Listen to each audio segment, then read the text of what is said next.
What could be more motivating than a glass of Tropicana orange juice in the morning?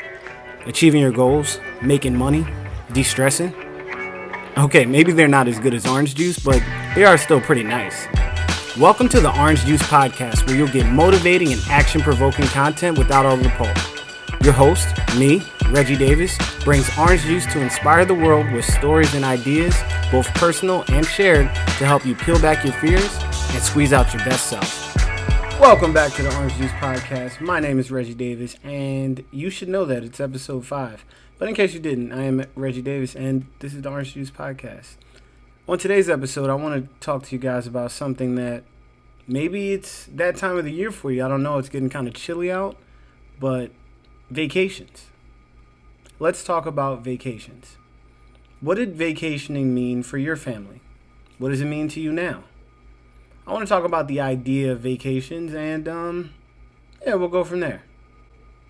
Firstly, I'll talk about myself. So, growing up, a vacation meant we were going to like Atlantic City for the evening, and I mean like growing up, like younger than 10, like up till my teenage years. Like, I've even spent some birthdays down in Atlantic City. Now, mind you, there was never a time where I was like, yo, I really want to go to Atlantic City.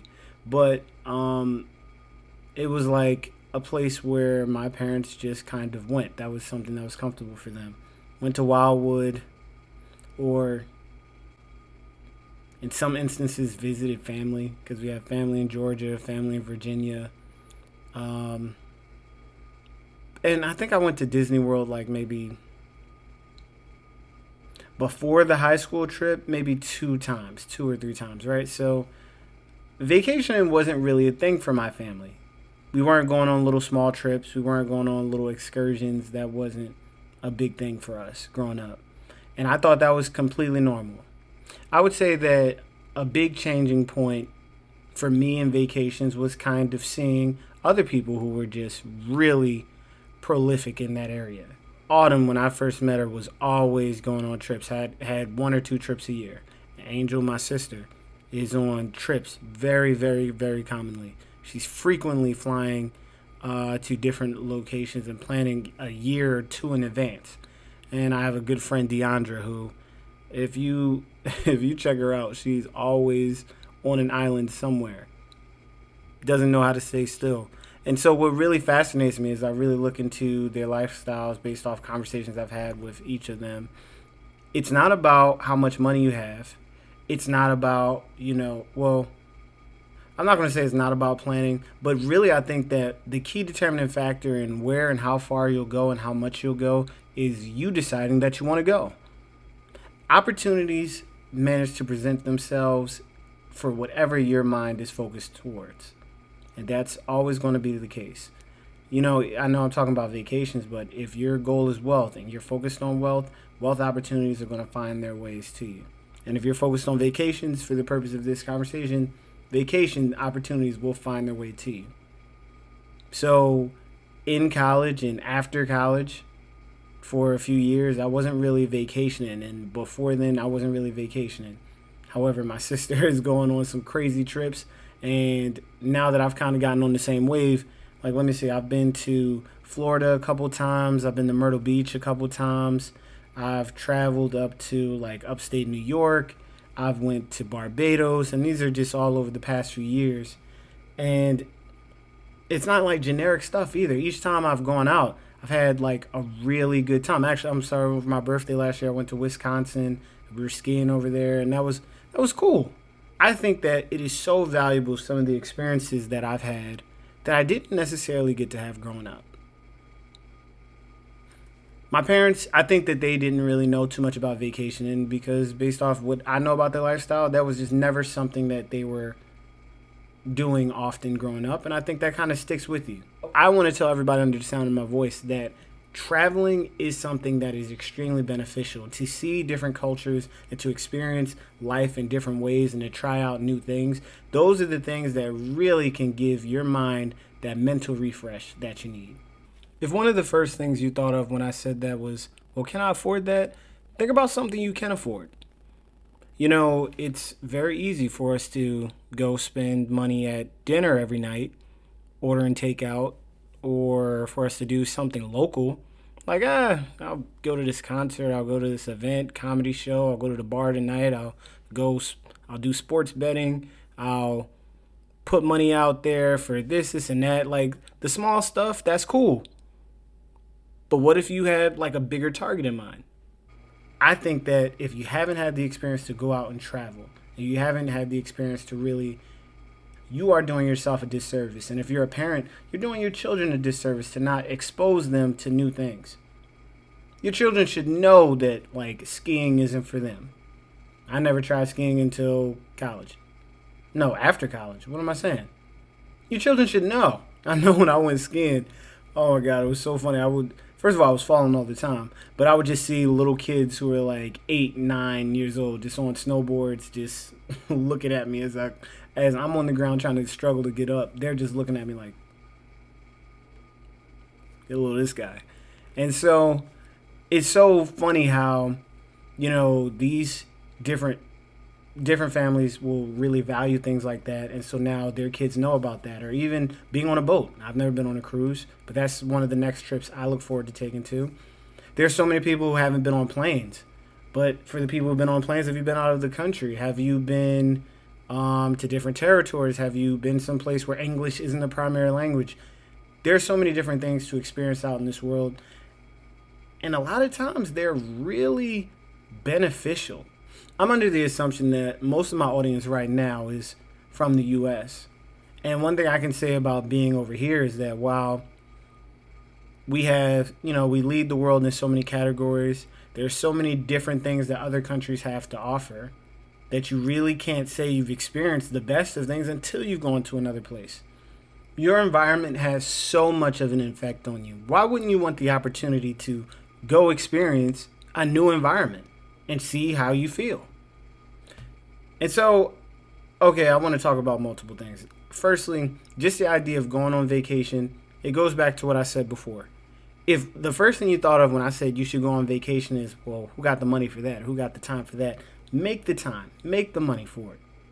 A vacation does not have to be 2 weeks long in an extravagant or super far country. I used to think that was the case, but that's not the case. If you're used to New Jersey and you get to go to Harrisburg, Pennsylvania, you might experience some things you never would have seen around here.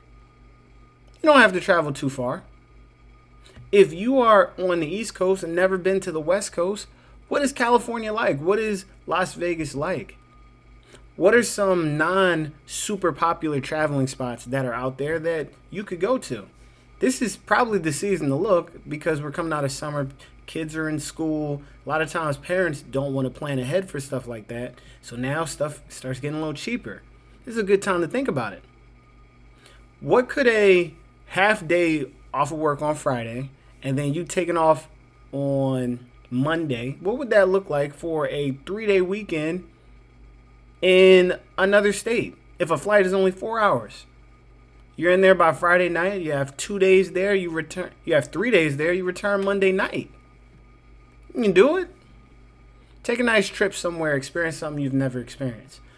I think it's vitally important that we look towards having these new experiences because it shows you what else is possible. If you think about vacationing in the sense of, oh, it's impossible for me to have it, or I just got to wait to do it, or got to wait. The mindset of waiting to do things, I'm just so against. And I know you guys have probably caught on to that from me saying, I've talked about it in money. I talked about it with money and jobs a lot. But for me personally,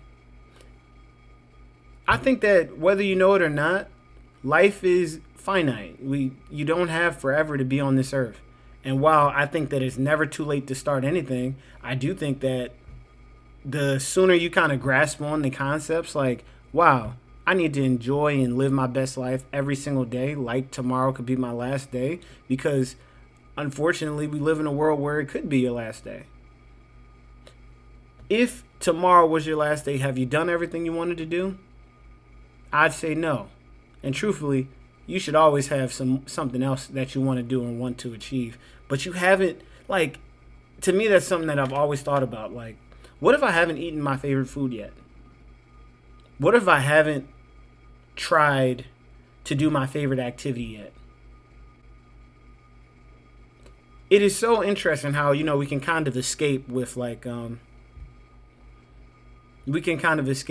people escape with, like, video games or TV, and some people escape with weed, some people escape with actually traveling. Everybody has their own little escape. But what if you don't know what you actually love? You only know what the people around you know. But how often is it that we talk to people who love things that they've never been near, that they've never experienced? You can go on TikTok right now and you can see somebody who's at your favorite travel location or doing something you've always wanted to do. And sometimes that's enough for people. You guys are my followers. You guys are the future millionaires who are going to experience the very best that this world has to offer and achieve all the goals that you guys set for yourself. And that's why I'm saying to you guys, go out, make a list, put it on a board. I just made my vision board this weekend, but see it. Make it tangible. Figure out how much that plane costs. That's the first step. How much does it cost to go there? Okay, $200. I can make $200. Okay, it's $2,000 to go over to it's $2,000 to go to Dubai. I want to go to Dubai, but it's like, okay, so how much does that plane ticket cost? Okay, $2,000. Start the conversation at how much it is, and if that seems like a lot of money, great. Now you have some time to think about it. You don't have to go today. You don't have to go tomorrow. But what if you just started putting away $100 and, okay, we won't eat out every weekend and put away this money into an account because we know that next year we're going to go travel to someplace. What amazing experiences are you that close to having? Can you only experience nice things if it's, well, I want to buy a new house, buy a new car? If you're locked into your favorite house and your favorite car, what other kind of crazy memories and experiences could you have with your friends and your family if you just kind of looked on traveling somewhere different? There's never going to be a perfect time to do anything, which means that now is always the best time to do the things that you want to do. That being said, I would love to hear some stories of some 18-year-olds who are like, you know what, this year, we're not going to spend $500-$600 so we can go to the game, or we're going to spend $500-$600 so we can have this crazy one night event over. Like, what if we had a couple of 18-year-olds? Like, I just wish I was on that type of energy to be thinking about that when I was that age, telling my friends like, yo, why don't we travel to a different country? You can do it. I would love to be able to say to, some of my friends and family now, like, hey, why don't we all plan to go to this country next year, or let's plan to go to this and do this crazy activity that none of us have done before. Let's rent out a yacht. Let's do, who knows? But there are so many different things that a lot of times people just write off for them as something that you can't do. Why can't you take the cruise every year? Why can't you travel to every different country in the world? Why can't you do it? Why can't you? You can. You have to want to, and being around people who want to will only help, but you can be that starter in your group. So this is me encouraging you all to go out and find that thing you're really passionate about doing, or find that place you really want to go. What's been attracting you to it is that it's been telling you it's time to go there. So if you can't get ready to go soon, if you can't go like in this cold season, try to go next cold season. Let's start putting some money away for it now. Let's get ready to travel, and let's see some parts of the world we've never seen before. This has been a straight to the point episode of the Orange Juice Podcast. Thank you for checking us out, and catch up on some of these other episodes. This is episode 5. So we got basically an hour of content out there now. That being said, thank you so much for viewing. As always, my future millionaires, I appreciate you. Thank you for listening. Have a blessed week.